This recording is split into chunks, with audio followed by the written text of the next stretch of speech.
Bienvenue la classe. Bienvenue encore une fois. Aujourd'hui, un beau vendredi de mars, le 2 mars, que je choisis de vous présenter un discours au sujet de la menace qui, jusqu'aujourd'hui, demeure un problème qui risque de ne pas se régler aussi rapidement qu'on le souhaite.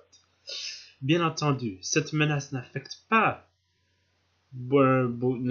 à un niveau encombrant.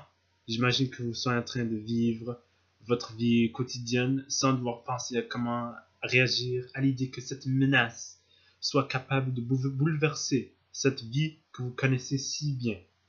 Je voudrais penser que vous ne passez pas chaque moment à craindre que vous ne serez pas capable de trouver à manger, de s'abriter, ni prouver à qui que ce soit que vous méritez de continuer à vivre. Je suis en train de faire un tangent ici. Ok. Cependant, même si cette inquiétude se situe au fond de la cervelle, il faut quand même y penser. Il se pourrait très bien que, d'ici 5 semaines, 5 jours ou bien même 5 heures, le moyen de faire que nous connaissons aujourd'hui ne soit plus le même, ne se réalise plus aussi automatiquement que nous semblons ici attendre. Qu'est-ce que c'est alors, cette crise qui ne semble pas nous paralyser de peur, mais qui pourrait avoir de fortes vibrations dans ce que nous connaissons? Eh bien, il s'agit de la Corée du Nord. Ses capacités aujourd'hui et ses intentions, selon ce que nous connaissons de leurs nouvelles, d'ailleurs. Puisqu'il faut admettre que, selon ce qui anime cette région, s'avère assez connu. La question que nous allons aborder aujourd'hui s'agit de la suivante. Est-ce que les conditions sont telles que la Corée du Nord pourrait choisir subitement de raser le passage nord-américain avec les armes nucléaires qu'elle a construites? Comme d'habitude, considérons la nature de l'être humain. Vous savez que moi, en tant que vlogueur, c'est ce que je fais. Depuis la nuit des temps, l'être humain se bat et cherche à influencer les actions de ses compagnons et ou adversaires en utilisant des armes. Que ce soit des pierres, de l'épée ou le pistolet. Il n'y a pas grand-chose qui a changé depuis les 3 millions d'années où les êtres humains marchent la Terre. Rodriguez. Pour de raisons aussi simples que la vie quotidienne, si on voit que notre voisin commence à devenir avare et collectionne des ressources sans égard pour la communauté, il faudra nous reprocher cela. Les êtres humains se sont levés et se sont dit que la guerre est nécessaire. Avec cela en tête, tournons-nous vers le climat aujourd'hui. Je doute fort de ceci, mais si vous avez pris le temps de regarder l'adresse annuelle du président Donald Trump, c'est depuis 30 jours cela, euh, vous aurez remarqué que le président a eu comme invité un traître, soi-disant, de la Corée du Nord.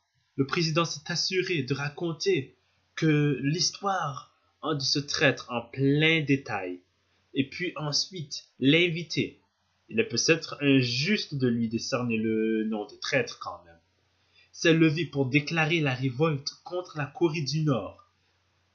Quelle en est son importance? Cet exemple ne fait qu'illustrer les conditions de vie qui est la moyenne, qui sont la moyenne en Corée du Nord. Considérez que le Guardian, un journal britannique, est allé faire l'enquête auprès de Nord-Coréens habitant en Chine. Ce qu'il a rapporté correspond au suivant. Les témoignages recueillis par le Guardian d'auprès des Nord-Coréens en Chine dépeignent des équipements vétustes, de mauvaises conditions d'hygiène, des médecins mal formés, le manque de traitement de base, le coût très élevé de médicaments ou encore l'explosion de l'automédication. Donc l'automédication, ça s'agit de la consommation de drogue sans prescription. Normalement, ce n'est pas bon parce que nous, en tant qu'êtres humains qui n'ont pas de certificat en médecine, nous ne connaissons pas les substances, ce qui est contenu dans peut-être une pilule. Puis, donc, il faut faire attention. Ceux qui font l'automédication, c'est vraiment dangereux. Mais ça c'est encore une tangente. Ok.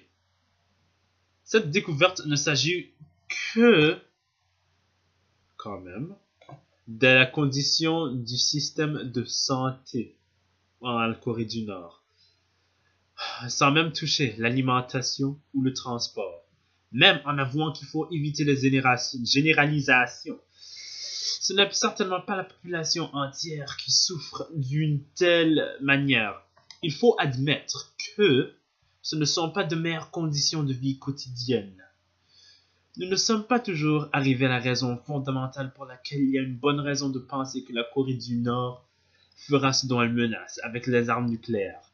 Les conditions de vie, comme celles décrites dans la citation précédente, suscitent des impressions de peur, désolation, désespoir.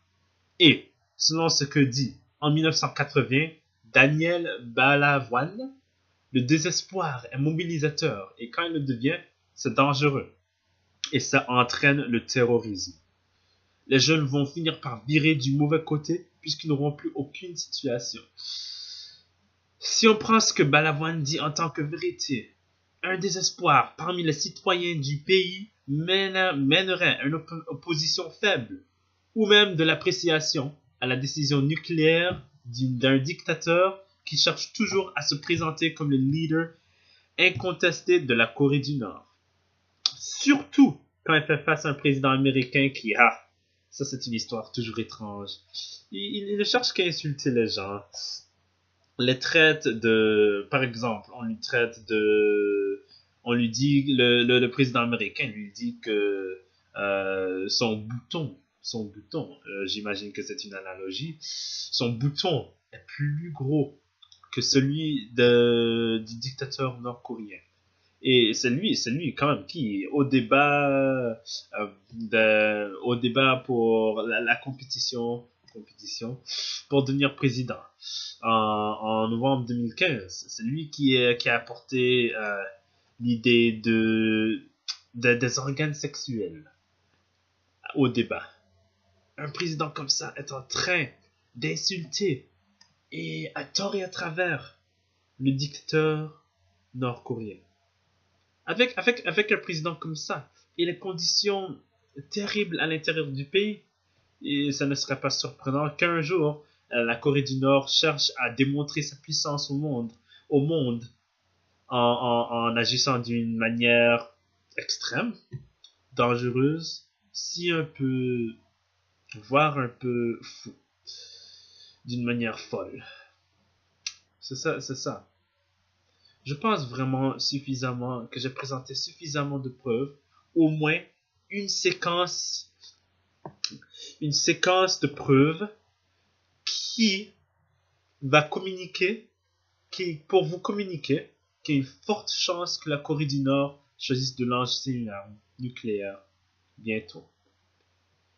Et elle fera ce qu'elle menace de faire. Ah, les gens là, ça c'est dommage.